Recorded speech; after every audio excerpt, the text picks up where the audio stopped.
Vítajte v magickom svete pod tmavým mesiacom, kde sa mágia rastlín stretáva s hviezdami.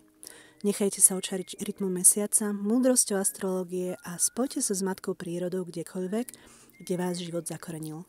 Či už ste expat, alebo len zvedavá duša, ktorú priťahuje kúzlo prírody, ste na správnom mieste. Som Hana, certifikovaný psychológ jedenia, hypnoterapeut, majiteľka bylinkovej farmy v Provenzálsku s názvom Lunatic a v tomto podcaste sa budeme rozprávať o mágii rastlín a sveta okolo nás, astrológii a sile mesiaca. Dni ubiehajú šialenú rýchlosťou, chvíľu tu máme Halloween, život nám preteká pomedzi prsty a ak si myslíte, že rituály sa dajú robiť iba počas sviatku mŕtvych, tak si určite vypočujte túto epizódu podcastu.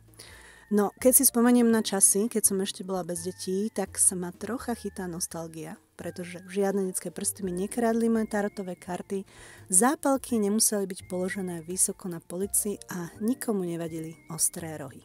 Ale poviem vám, že tie moje 4 ratolosti ma donútili byť naozaj neprekonateľný manažér vlastného času. No a vďaka nim si nájdem čas aj na rituály. Tu je pár z nich, ktoré naozaj môže urobiť každý. Poznámka ku sviečkam. Aj my, čarodejnice, máme doma manželov, ktorí nám súvislo odrecitujú celú stranu z príručky bezpečnosti predchádzania požiarov, takže neriskujte, nenechávajte len tak zapálené sviečky, alebo použijete LED sviečky, ktorý naozaj svetému pokoju v domácnosti. Na prvý rituál budete potrebovať jednu sviečku, trocha tymiánu alebo inej bylinky s ostrou vôňou, ktoré si môžete objednať v našom e-shope na moonaticprovence.com. Mala by to byť naozaj bylinka, ktorá vás prebudí, čiže znova tymián, majoránka, jeden kryštál oranžovej farby, ako napríklad citrín a 2 kvapky pomarančového esenciálneho oleja. Tu len poznámka k esenciálnym olejom, že majú byť naozaj vysoké kvality. Zapálte sviečku, dýchajte zhlboka a položte kryštál na bylinky a vdychujte ich vôňu. Na dlaň si kvapnite 1 alebo 2 kvapky pomarančového esenciálneho oleja a vdýchnite jeho vôňu. A môžete pritom povedať niečo také ako dobré ráno svet, nech mám energie hneď. Povedzte to niekoľkokrát za sebou, aby ste tomu naozaj vnútorne uverili a veselo vykročte do nového dňa. No ak pracujete z domu, tak si nechajte ten kameň s bylinkami niekde na očiach, aby ste si svoju motiváciu denne pripomínali. A ak pracujete mimo domu, kameň si vezmite so sebou a položte si ho niekde pri sebe. Ale neklaďte ho na počítač, pretože my čarodejnice sme už zažili nespočetné množstvo rušenia zoomov kvôli tým nevyzerajúcim kryštálom. Ďalší rituál nazývam poobednejší rituál pitia čaju, ale môže to byť pre vás aj poobednejší rituál pitia kávy, podľa toho, čo máte radšej. Takže ja tú šálku, čo používam na tento rituál, alebo aj pri veštení, má dlhú históriu, pretože tie šálky poslal ako darček pre svoju vlastnú matku brat môjho starého otca, až z Anglicka, keď tam slúžil ako vojnový pilot počas druhej svetovej vojny.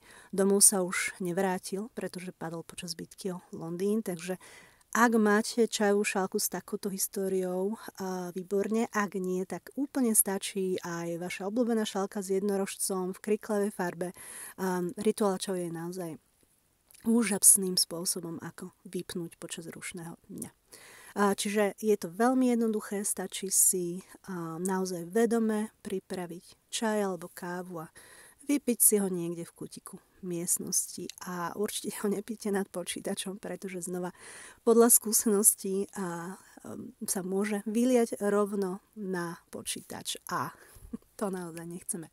No a posledný rituál, ktorý je naozaj veľmi jednoduchý a každý ho môže vtesnať do svojho dňa, je večerný rituál písania. Nebudem prvá ani posledná, kto vám povie, že si máte písať denník. Je to zábava, najmä ak si pozriem poznámky spred roka. Teším sa, že som múdrejšia ako vtedy. A navyše idete spať s čistou myslou a váš mozog si môže skutočne odpočinúť. Takže budete potrebovať denník, Jeden, schválne hovorím jeden, pretože niektorí ako ja si myslia, že potrebujú 4 rôzne zošity s rôznymi väzbami, k tomu farebné nálepky, statement, ceruzky, takže netreba. Treba iba jeden denník, pero, ceruzku, žiadne farebné zvýrazňovače.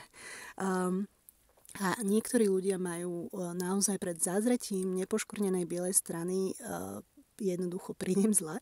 Je to v poriadku. Iba proste začnite písať a ak nežijete sama, ak máte deti, ak máte manžela, tak niekde si nájdete pre ten svoj denník skrýšu, pretože je naozaj niekedy trápne, keď deti nájdu váš denník. A ešte jeden bonusový rituál, ak máte doma vaňu, hovoríme mu, alebo ja ho nazývam večerný rituál zbavenia sa nechceného. A je naozaj veľmi jednoduchý, ide o zbavenie sa nechcených zvykov, blokád na psychickej úrovni, odplavenie starých rán. Čiže ak máte vaňu, ale prípadne bude stačiť aj lavor na kúpeľ nôh, budete potrebovať aj kapsulu čierneho uhlia, tá by nemala chýbať v žiadnej lekárničke, a šálku soli. Čiže v podstate ako na to, zmiešajte kapsulu čierneho uhlia so solou a dajte ju do kúpela. Zamiešajte proti smeru hodinových ručičiek, pretože sa chceme niečoho zbaviť. A v tom kúpeli, alebo ak máte nohy v lavori, tak ostaňte, kým je vám to príjemné a rozmýšľajte, čoho by ste sa chceli zbaviť. No a nakoniec vypustite vodu alebo vylejte lavor a povedzte, nech táto voda nechcene odplaví zvyky i zlozvyky, rany i blokády alebo niečo podobné. A naozaj tieto rituály sú veľmi jednoduché a každý ich môže vtesnať do svojho dňa. Takže ďakujem za počúvanie ďalšieho podcastu pod názvom Pod tmavým mesiacom a ja sa zase teším na budúce. Ahojte.